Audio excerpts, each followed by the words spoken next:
Hey, welcome back, everybody. Of course, this is Dr. Keith McNally, and this is the Question Guy podcast. And I'm here with John Four, and we're going to talk about something I've never talked about and would like to have that conversation much more frequently.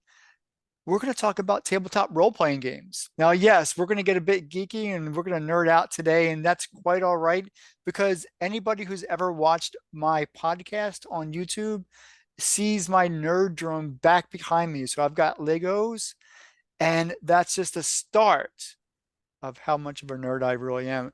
But John, you are all into role-playing games and specifically tabletop role-playing games.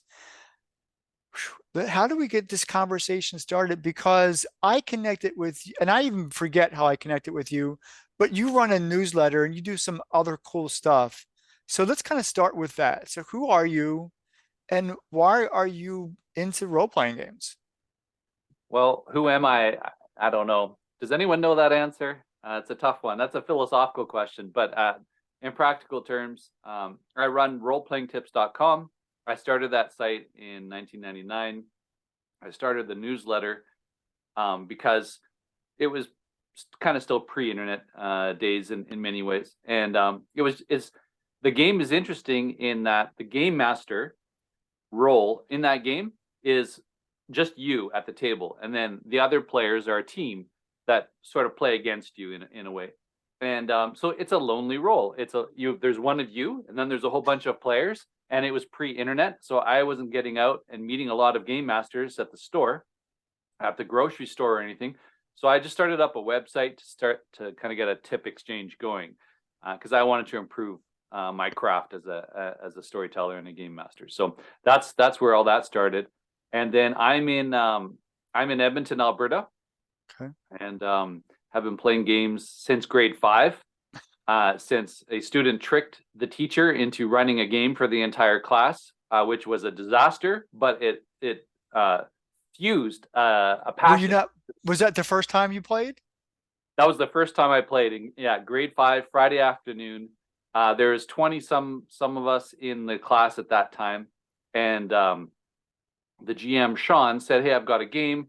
I have the whole class do it as a Friday afternoon creative exercise." The teacher, for whatever reason, said yes, which I am eternally grateful for, because this was in the middle or the height of the satanic panic. So the teacher could So have easily what believed in was me. it? Dungeons and Dragons? It The was D&D basic. standard? Yeah. Okay. Yeah. Anyways, short story long, within a few minutes, half the class, all the girls, were at one end doing their own thing. And then most of the boys were off on the other side doing their own thing. And then a small cluster of us was continuing to play the game.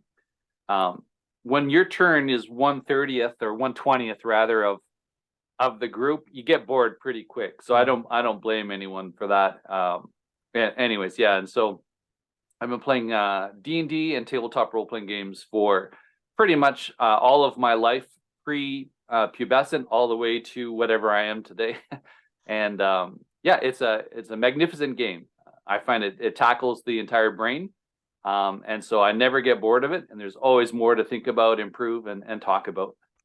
So I think the standard question is, well, what is it? Many people probably, and in today's day and age, I don't think you can kind of get away from really at least knowing that it exists Yeah, because people stream, table, whatever the gaming on YouTube and different stream platforms. But what exactly is the game? Because you mentioned Dungeons and Dragons, and now there's Call of Cthulhu, and there's Star Wars, and there's Pathfinder and Pathfinder. So there's quite a millions. few other, and now there's an Aliens Yeah, specifically, like a licensed Aliens role playing. What exactly is role playing? So what is that? Because when I generally think of role playing, no, I do know it because I'm a nerd too. But when you think of role playing, you're thinking like theater or something like that. They're playing a character on a stage. So how does that? So what is role playing games?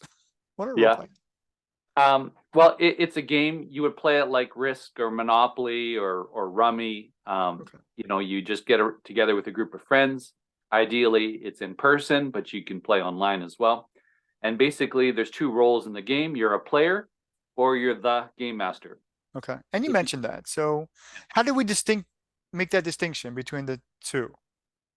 so the players have a character that they play during the game. Okay. They decide what their character does in any given situation, and then the game master referees the outcome of that. So the game master doesn't play a character, doesn't have their own character. Right. Instead, the game master brings a fictional world to the table that might be published or one they've created on their own. So they're kind of responsible for, is this a science fiction game or a fantasy game or a modern life game, whatever the world is. And then they also bring in the game rules. So there's Dungeons and Dragons, there's Pathfinder, there's Star Wars, Aliens. Every major intellectual property now is branching out into some kind of tabletop role-playing game. Every is an exaggeration, but many, many of them. So if you can think of an intellectual property or something that you're a fan of, chances are it's a role-playing game. And then the game master kind of builds the world and the story, Okay. and then introduces the situation to the players, and the players have their characters do things in that situation, and the game master applies the rules and imagination and strategy to figure out what happens. And just a very quick example, if I said, hey, you're in a telephone booth and the phone rings, what do you do? So as a game master there, I created this situation out of the blue. You're in a phone booth, so you've got a location. It's your character, so that's the character of the story. And then something is happening. And then as a player now, I turn it over to you, and you would decide whether you answer the phone or leave or dial up or hang quickly. If you answer the phone, then I would say, oh, well, there's a person on the other side, and they ask you what your name is. And so you would decide then, what to do, and so on. We just decide. The theater portion is optional. I don't You put mean that like layer getting into dressed my up game. and such? You can, yeah, Okay. absolutely. And you can affect voices and the mannerisms. And so, like in role playing, I think there's three categories. There's putting yourself into the situation, in a different situation in your imagination, deciding what you would do. Okay. There is being a different character, a different person, and deciding what they would do in that situation. And then there's affecting the mannerisms and the behavior of a character and then acting those out. And those are three buckets. And you can be in one or multiple of those buckets. I generally just stay in the first bucket. We're here, we're not drama club members, and I Right. suck at that. And we're not playing theater or doing really whose line is it level of improvisation. It's about, hey, here's a situation. What would your character do? And then you have a character sheet, a dossier, a description of what your character is. So then you understand clearly how they are different from you. Maybe they're intelligent, Keith. Great contrast. Anyways, and then you try to play the character in that situation. So So is uh, there an expectation to do certain things in a certain way? Like in role playing, aren't you expected to kind of get into character? Like if you're a thief, you have to think like a thief. And I'm talking, D&D language here. Or if you're a wizard, you have to act like a wizard. Or do they have certain peculiar characteristics that are specific to like classes? Or is that really just, you know, or is that depending on the group that we're in? How does that work? it's a spectrum. So the first thing that you would do is look at the game rules. And so there are games. So tabletop RPGs is the genre that we're talking about. In D&D, Dungeons and Dragons is one type of game in the tabletop role-playing game industry. Right. And so there are games that are 1 page long, the rules, and there are games that are 1,000 pages long. Like D&D, you stack the three core rule books. You're looking at several hundred pages, and same with other competitors to D&D. But then you have a spectrum.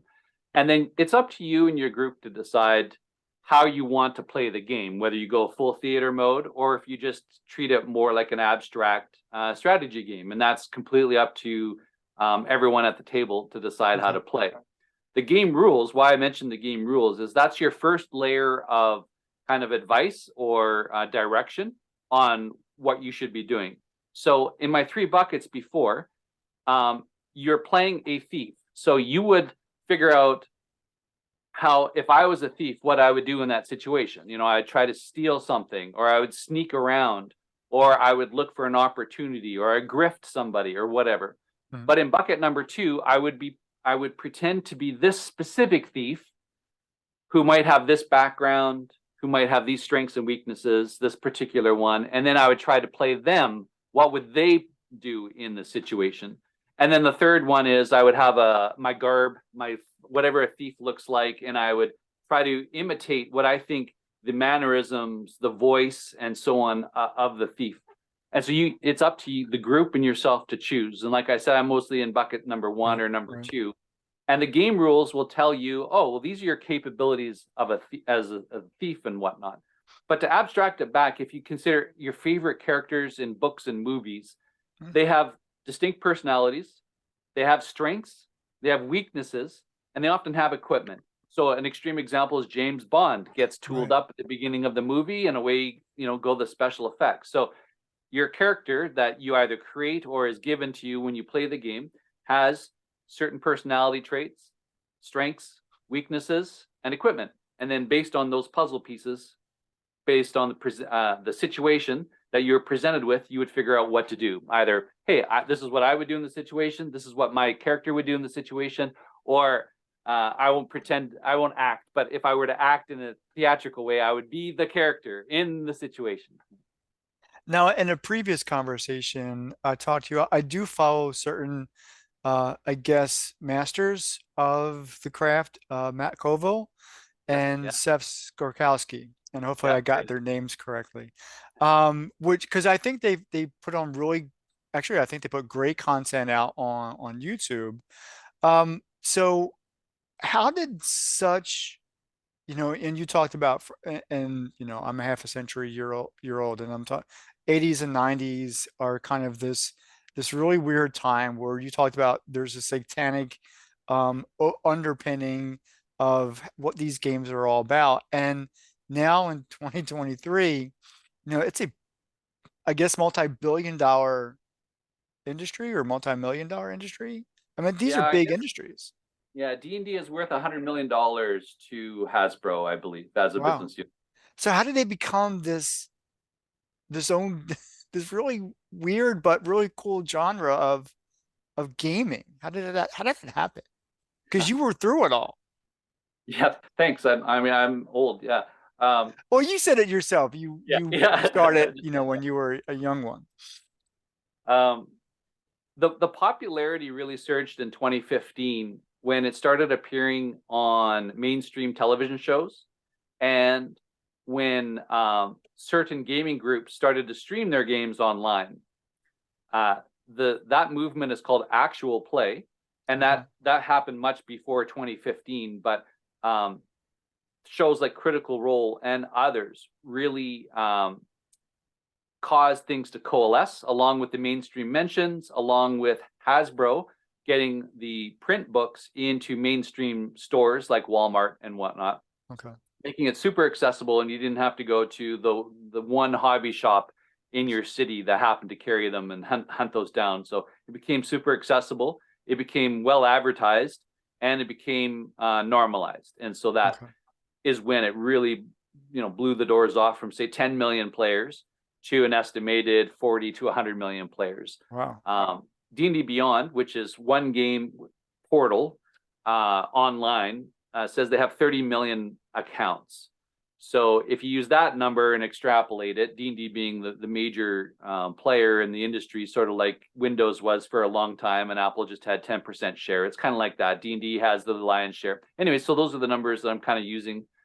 And then how did it became mainstream in 2015, but before then there were still avid and passionate people, and they would, like, if I'm a game master and I bring the game to a group of friends, I have just shown 5 new people or 4 new people or 7 new people the game. And so it has a huge virality factor in that. And then if the game master is fairly decent, then the players will have had a great experience. And that experience, like I said at the beginning, is kind of whole brain. So in any given session, you need to possibly use your imagination, Mhm. use your social skills to get along, possibly to use social skills to achieve consensus, possibly use social skills for communication two-way, possibly use social skills for leadership. Then there's teamwork, and then there is that kind of you're in a room with a bunch of people, and only one person can speak and listen at the same and be heard at the same time. So there's all of that group of people dynamic. But then you also have math, because there's numbers in the game. So the dice of funny shapes are used just to randomize outcomes. So Okay. then you get some unexpected things happen. Also, if you and I were playing a game purely in our mind, and I said I shot you, and you said no, I ducked, and you missed, how do we settle that argument? Well, the dice take over that job admirably, and then all of that is gone. So in a game of imagination, you kind of need those tools. Anyway, so you could be doing math in a session. You could be doing tactics. So how to achieve combat advantage against monsters and demons and devils and dragons and ghosts that you might fight. There's strategy. So the best approach to a solution to a problem. There's problem solving. I will stop. I'm on my 10th finger. But if you look at video games, it lacks the creation component. Like generally in video games, you're not creating things. You're not creating things so much with other players. If you look at board games, they lack the dimension. They lack the story element. And of course, it's a finite game. Mhm. And by that, I mean, in a traditional game, every player aims to win by eliminating the other players. Mhm. But in role-playing games, it's what James P. Carse calls an infinite game, where the game succeeds if we continue to play the game. So the game is not about making the other players lose. The game is about how do we create more gameplay. And that mentality is just, anyways, I think all of these traits and attributes of a tabletop role-playing game versus other genres or types of games really attracts people. So a few people like me catch the bug from somebody, and then we sneeze on other people and it spreads. And then in 2015, major tipping point to mass popularity. So how does the game actually, I mean, you talked about pieces of it, stepping into character, interchange between the player and the person who's actually kind of, you The said game master. orchestrating or refereeing the activities of the game. Yeah. And there's no win or lose. Well, is there a win or lose, or is it just really about playing the game? Yeah. Yeah. Because I know when you adopt a character, and in certain, and in, what was it? I think it was Traveler, or a version of Traveler. The Science fiction character RPG. could actually die in During character character creation, creation. yeah, I think that that game is was, famous for that. yeah, And the I think character that was creation one is a of little the, bit complex, so you aren't erasing 20 seconds worth of work when the character dies during character creation. Yes. so how does it all come together? And so what is the game? So how does it start? What's in the middle? And surely at the end of like a couple hours, there's some type of conclusion. What would somebody who's just kind of listening to this conversation now, um, what would you want to tell them? Say, this is something that's really, you want to get involved, but this is really what's involved. Because you wouldn't just jump in as a game master. I know I wouldn't want to, because there's too much responsibility. I think it sounds like responsibility. Yeah, there's accountability. Okay. If you don't show up, the game doesn't happen. Whereas one individual player doesn't show up, you often play anyways, and you've decided what to do about that missing But seat. what's the game? So if I go to drive through RPG, I could buy like what they call the module. And again, when I played back in the teens, it was, Dungeons and Dragons Advanced AD&D, Advanced Dungeons and Dragons, since, expanded since then, as you said. But you would buy these module, these couple 10, 12 pages worth of rules and scenarios and some maybe pre-generated characters. And then we step into the game. But how does the game actually play? So you've got your players and one game master, and the game master is called different things in different game systems. So someone who's heard of another game might have heard to that person being referred to differently. Anyways, the game master then, so let me take a step back. Sure. First of all, think of it like a story, like a book or a movie. And Okay. so a book or a movie that you really like has the beginning. So there's a beginning situation that kind of kicks things off. A meteor comes, heads towards Earth, or a villain wakes up and starts doing bad things, or just some kind of terrible event happens. And then as your book or movie progresses, there's different scenes and things, situations that the heroes are bump up against. They have to fight their way out, or puzzle their way out, or talk their way out. and then the scenes continue to accumulate, and then the plot progresses. So you get deeper into the story, and the heroes get closer and closer to Mount Doom or whatever the goal of the story is. And then there's some kind of climactic end scene, usually an epic battle. If it's on the screen, then there's CGI galore. Otherwise, there's beautiful prose to take you through that in your imagination. And then the heroes, live or die or fail or succeed. And then you finish the story. So it's just classic literature story structure. But because it's a game, instead of one writer deciding what the character or characters will do, the players decide what their characters will do. Okay. Yeah. And so therefore, how the game is played is the game master sets up at the table, has a story ready, whether it's something they've made, which is the best way to do it, or they're using something published, perhaps because they need some ideas and some early instruction and whatnot, and then basically sets out an opening situation. It's a sunny day. Suddenly there's fire alarm and you see smoke coming out of a building, and there's someone waving a rag saying, they need help from an upper story, just like a random situation. The players show up to the table. They each get one character. That character is described on a piece of paper or in a character sheet, as we call it. And whether it's on a physical or digital device, it doesn't matter. Right. And then each person around the table, each player takes a turn and says, okay, here's what I'm going to do. I'm going to rush towards the building. Another player's turn, they call the fire department. A third player's turn will say, well, I'll look around for a back exit. Maybe I can go up the stairs. And a fourth player's, I will go up in an adjacent building and see if I can jump across the roof. Like, it's up to the players to do anything that they want. The game master then takes this information and, sort of like in a simulation way, they said, okay, well, the player who calls the fire department connects and the fire department's on their way, 4 minutes. The player decides to go through the front building and help people.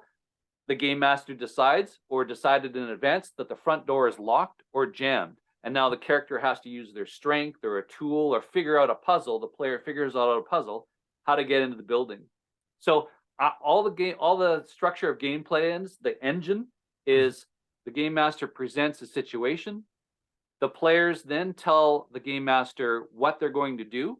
And then the game master either uses the rules or common sense and critical thinking to feed back to the players what happens and what the new situation is. Okay, the front door is open to the building. You smell smoke, and you can hear people screaming from up above. There's elevators to the right, and there's a emergency exit with stairs going up to the left. What do you do? So the game master just said that, and now it boomerangs back to the character, to the player, like a hot potato. And now they decide what to do. Repeat, repeat, repeat. And then just finally, like, the object of the game is based on the players and the game master. So by default, so if you don't change anything out of a typical role-playing game, as the players do things and succeed, like they rescue the people, they put out the fire, they make friends with the fire chief for future storylines, whatever, then the characters get experience points. And then those points are used to improve the character. So I'll say, well, I'll increase my strength by 1. That means I'm stronger. So it's like an evolution of character. It's character development. And then finally, the characters might also get objects. So the fire department shows up, the characters have saved a whole bunch of people, and the firefighters give them an honorary axe. And it's like later in a ceremony. And it's engraved with the party's name on it, or the character, the leader's name on it, whatever. Now that's something that you would write down, and you've got that with you. So your character has changed. Didn't used to have the axe. Now the character does have the axe. So the game progresses, the world changes, the characters evolve, the story evolves. And the win condition is really, do we reach the end of the scale of experience, which typically ends at 20th level. So if you break your character development into milestones, each milestone being a level in air quotes, many games crap out at 20 levels. Some games go to 8 levels. And as an example, and so you would end your game, the campaign, with maximum levels. Or as another example, you could end the game when the villain is defeated. So this campaign is about Darth Vader. As soon as the party confronts and beats Darth Vader, there's a big victory, but that campaign is over. It took 2 years in real time to play through a weekly Friday night game, maybe. But that's how you win the game. You beat Darth Vader, and then what you do, you roll up a new character and you start all over again as a 20-pound weakling. So how long has your longest campaign ever lasted? Whew. Not very long, relatively speaking. I would say 5 or 6 years, just off the top of In my head. Um, real, real time? yeah, Like, continuous, like wow. playing weekly or bi-weekly. I try, but there's people up there who have been playing the same campaign for 40 years. So the players have changed, the characters have changed, but the world is consistent and the stories. So what ultimately a 40-year campaign is, the game master has built the Lord of the Rings Middle Earth and is kind of running that, and the villains and whatnot in it. Right. But yeah, so I don't have the same length of campaigns as some folks out there. But that's okay. 5 years of real lifetime seems like a lot of time playing through a structured world. So yeah. Yeah. So are you only playing Dungeons and Dragons, or have you ventured into different gaming systems? Yeah, I don't recommend Dungeons and Dragons as a game anymore. What I'm doing now is I'm playing a game, similar game called Pathfinder. It's Okay. based off of the same engine. It's got a great design.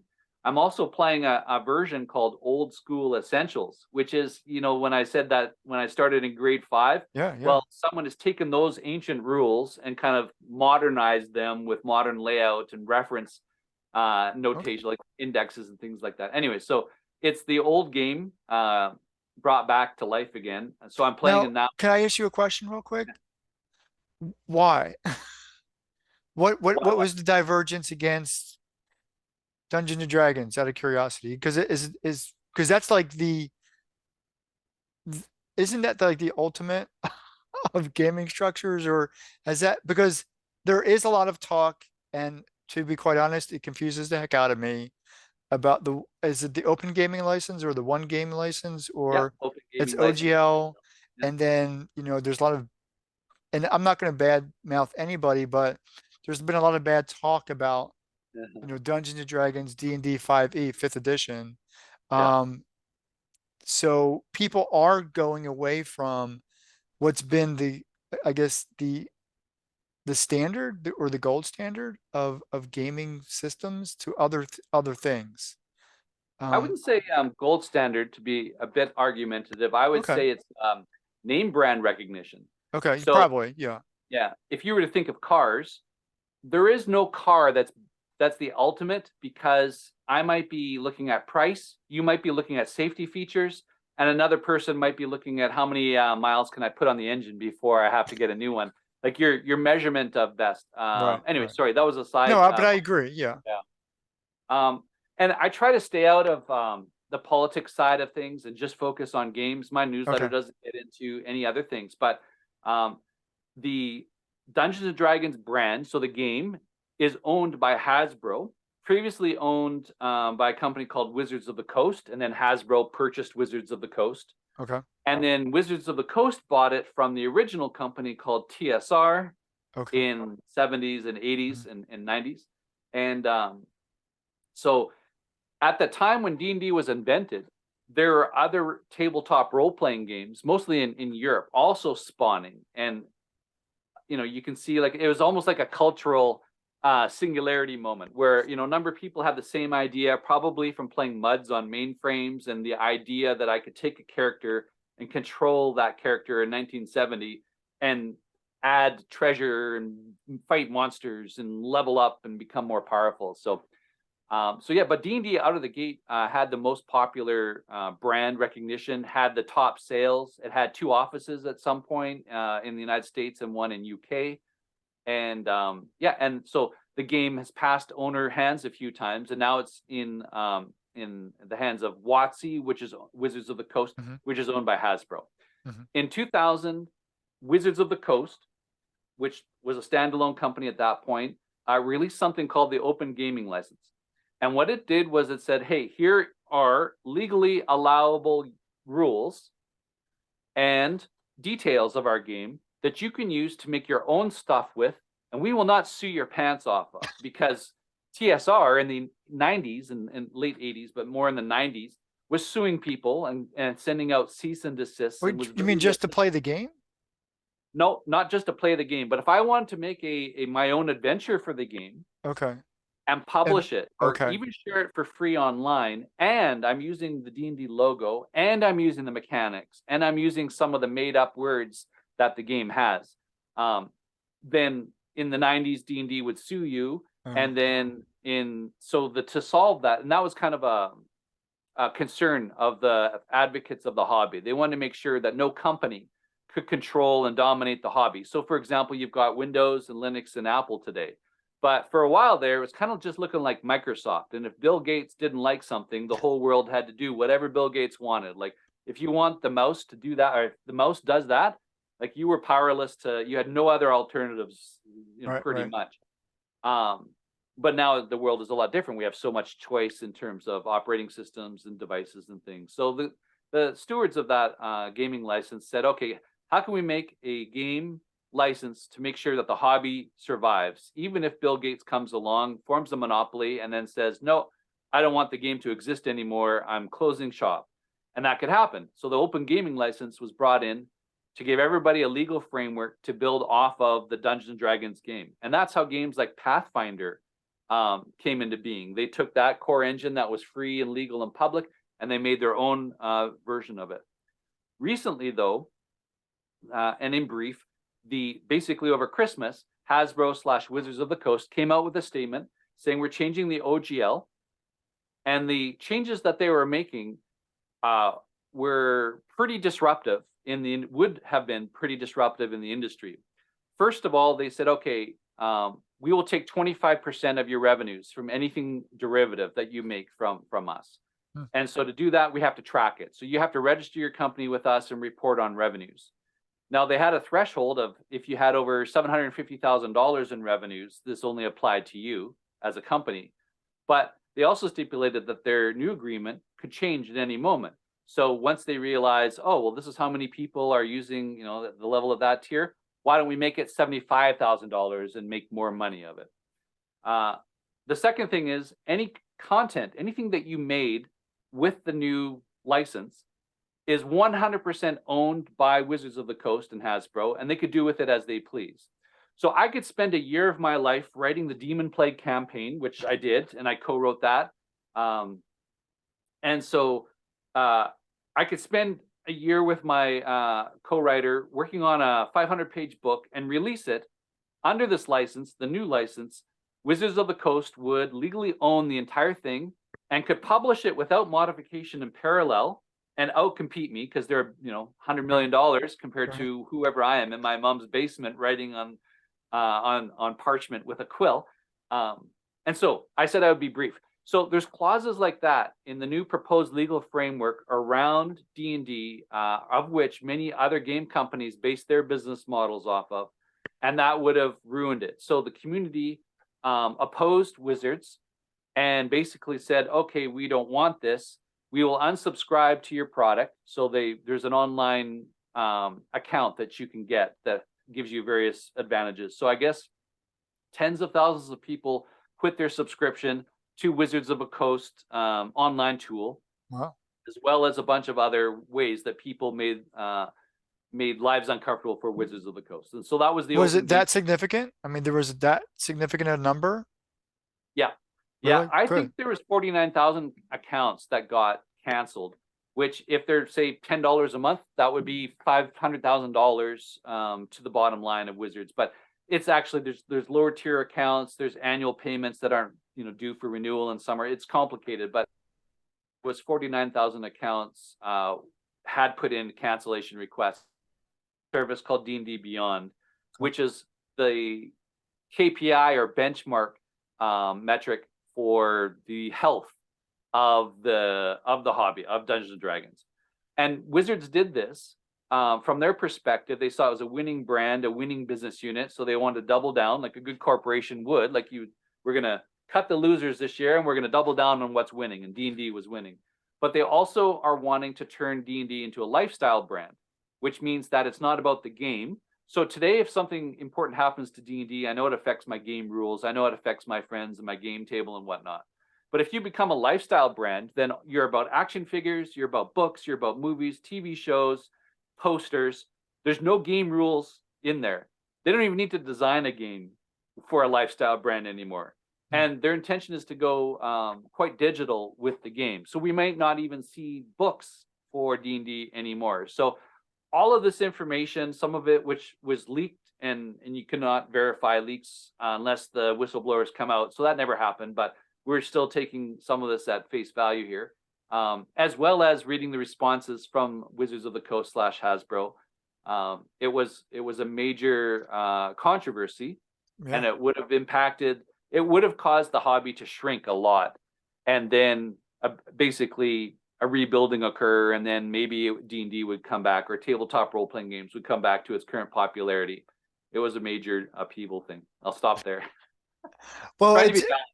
no, it's okay. And it's really interesting that this like, again, equating it to Microsoft, who thinks they own the world, to this company who really does own or thinks they own the genre and wants to control it in a certain way. Yeah, And because with its popularity, people, like you said, and I remember reading the Dragonlance Chronicles at a yeah, certain years ago, and I think that was built from the a gameplay a game that somebody just said, well, we're going to write a book from extract it from the game. It was actually the gameplay, and so I kind of got interested in that.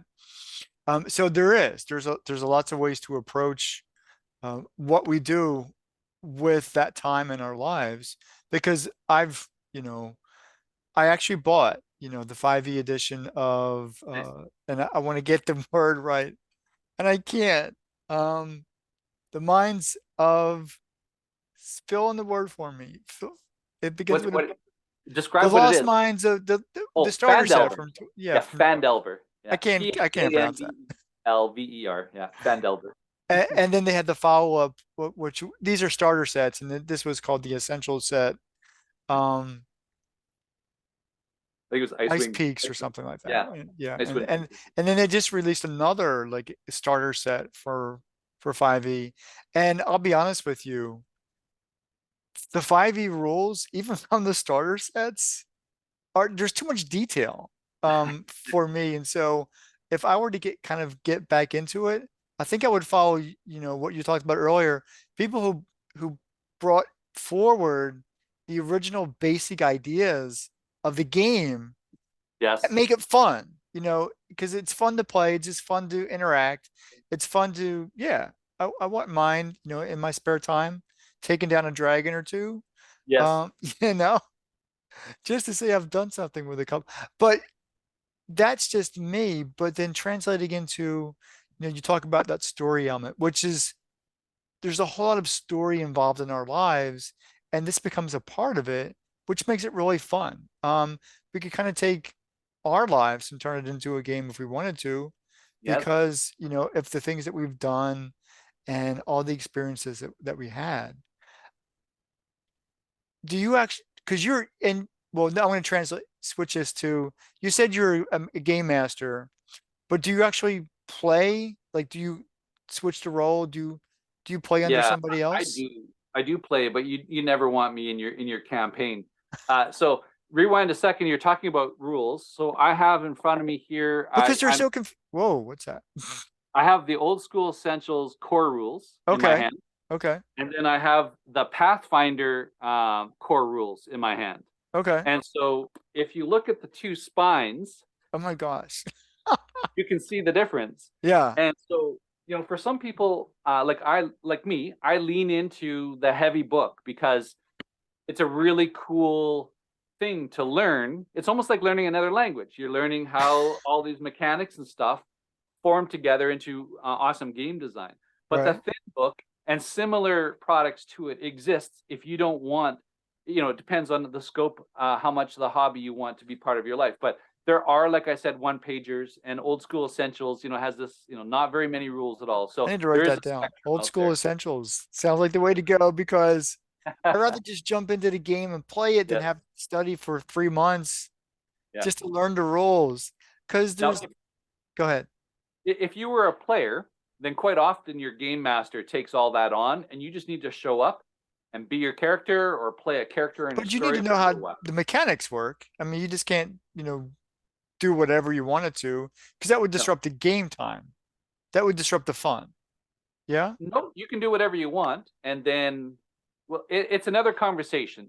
Okay. So as long as everybody is playing to the same spirit of how they want the game to go, then you're good. And so, but there are ways you can derail and be a bad person, be a bad actor, so-called bad actor in the game. So there's definitely ways you can sabotage the game. But from a rules perspective, you, as a player, you only really need to understand a very small subset. And then if the game master likes complicated rules, then the player doesn't usually become a victim if they're not interested in that, because game master and fellow players can adjudicate a lot of the stuff. You just figure out, oh, I'm in this situation. What would I do? Or what would my thief do? Or Right. if I were Right. Shakespeare, how would I say it? Whatever you want to do. That's perfect. So where I get your newsletter. It comes out what, every week or so? Yeah, And a couple of times a week, depending on how I'm writing. Yeah. and I think either you or somebody else's newsletter said that there's um something special going on in 2023. It's building your own world challenge or something like that. Yeah. Is that yours?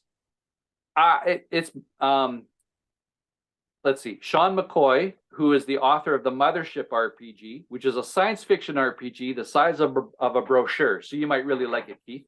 Um, Put up on Twitter and on his Substack. I'm going to try a challenge this year to get into a habit of daily preparation for my game. And every day I'm going to create one thing, and I'm going to call it Dungeon 23. And so 2023. And so by creating one room in a dungeon, that gives me by the end of the year 365, encounters, Mhm. scenes, just to build that habit out. And so I've talked about it, but there's many other people have really liked the idea and have talked about it. So you could have heard about it from multiple places. But that's the Okay. idea. Every day you spend 5 minutes and you do a task, and then RPGers are have unlimited imagination. So now there's City 23, and there's just variants of it, and you basically do what you want. But as long as you do it every day, you're fulfilling the spirit of the challenge. So are you doing something every day? A little bit? No, No? Okay. no. The reason is my time is limited, and Okay. I could not commit to a whole year. If I was going to commit to doing it, I would have 365 slots to fill. And in January, I wasn't prepared to do that. I've got other things. But what I am doing for my newsletter people and for members of my Wizard of Adventure program, I'm giving them materials to support them if they want to do that challenge, so they don't run out of ideas or get frustrated or get blocked. So I'm supporting the habit, but I'm not doing it myself. So just one more topic before I have to end this conversation because this is going on for a while and hopefully I still have people watching. Um, I I got from you 5 room dungeon, this Yes, yeah. PDF. Talk to me about what that was. What was the inspiration? And then we're going to close out. What's 5 room dungeon? 'Cause I So love your it. job, yeah, as a game master, so I'm what's known as a forever GM, which means like 9 times out of 10, I'm the game master.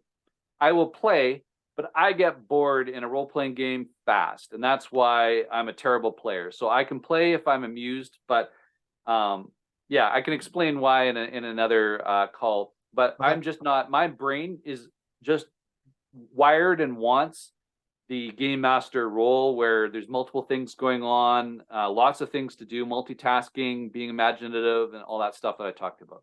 Um, anyway, so as a forever GM or as a game master for my group, I needed a way to create adventures for each game night in a way that I, fit within my busy schedule. My career was taking off as a web developer at the time. I just become a manager, and so my time was limited. I also wanted consistently good results, and so this was in the year 2002, the end of and early 2023 or 2003, and so and I wasn't creating. I didn't have a formula for creating adventures. You pointed. Did you want to say something? No, I see that's actually how I connected with you because I saw it. I was looking for something to develop some really basic ideas. And earlier in this conversation, I said I forget how I connected. That is actually how I connected Okay, with you nice. because Yeah. I I sub- I asked for that document And then Yeah. I signed up for your newsletter. Yeah. Cool. Great. So, Sorry about that. yeah, that's okay. So I needed a way to construct adventures. I wanted a template. So then I didn't have to put as much energy and mental and emotional energy into doing this. Things were heating up. And so I was a fan of Joseph Campbell. And Joseph Campbell was an academic who studied all kinds of historical and current cultures, Hmm. mostly indigenous culture. And he found that by studying many, many tribes and groups, that there's common story patterns, common myths that the cultures had as part of their social fabric. And he codified his research, which actually spans multiple volumes of thick books and Yeah, of I've studied him too. The Hero of a nice. Thousand, Okay. yeah, the Journey of a Yeah, the Thousand Hero of a Faces. Thousand Yeah, Faces. yeah. Yeah, and then the culture series. So, Hmm. um, and so he had codified that into about a 12-step journey, um, and it's actually more than that. And then a guy named Christopher Vogler, I can't remember, but he either codified Joseph Campbell's hero's journey Hmm. into a Hollywood script template, or he found that Hollywood had templated that for their scripts, and he decodified that into a book so then other people could write scripts that follow the same plot lines as Raiders of the Lost Ark, Jaws, Star Wars, and so on. Yep.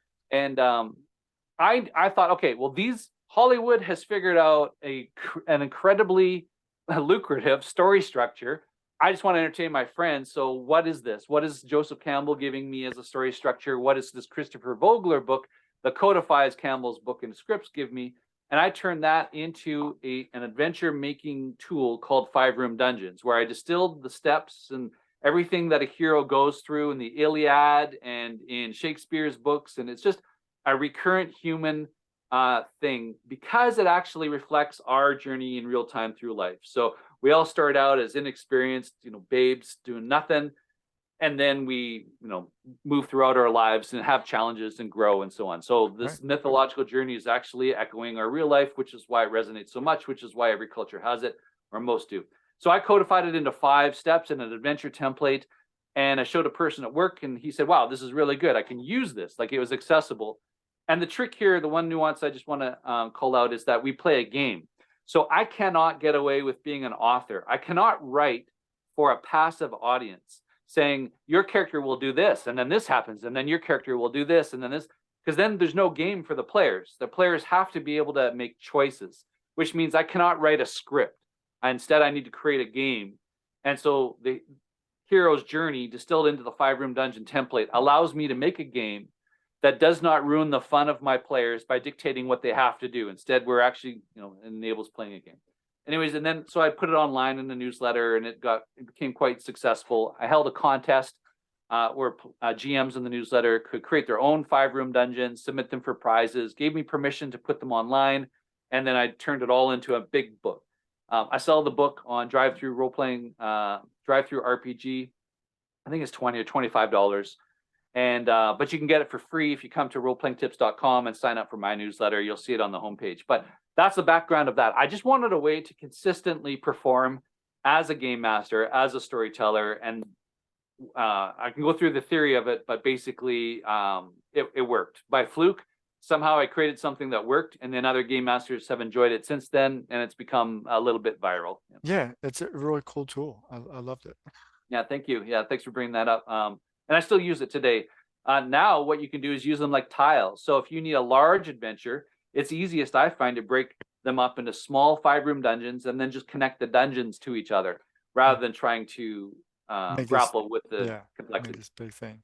John, in 30 seconds or less, why would you encourage somebody to get involved in tabletop role-playing games listening today? Well, it's a game. So I believe there's a few things that to unpack that. It makes you a smarter person because of the nature of the game. You're not just doing something by muscle memory. You're actually having to think. You have to be strategic, tactical, creative, social, etc. It is also a social game. So in this world where we increasingly are what's the word that I'm trying to think of? Like, we're put into small boxes and we don't communicate with other people. if I'm playing video games online, I might be playing with other people, but I'm just alone in my computer room playing games. Or I'm on my phone, not paying attention to the people around me, or whatever. So this game being a social game gets you connecting with your friends on a regular schedule, and it's a ton of fun. And then that would be my third reason, is because it is a game and it stretches your mind and it gets you in front of people again. It is a ton of fun for that reason. The nature of the game is you don't know what's going to happen next, and that you have control. So imagine I told you you were a bunch of hobbits, one of you had a ring, and you had to go to a volcano. Like, that would be a ton of fun to play out. It was fun to read, but it is 10 times the fun to be able to play that out. And that's what hooks me even after all these years. There's still so much to improve on and learn as a game master. And players, of course, have a ton of fun when they show up too. That's why. I appreciate that. Yeah, thanks, Keith. Thank you so much for being part of my show. For all those who are listening and watching, this has been another edition of the Question Guy podcast. Take care.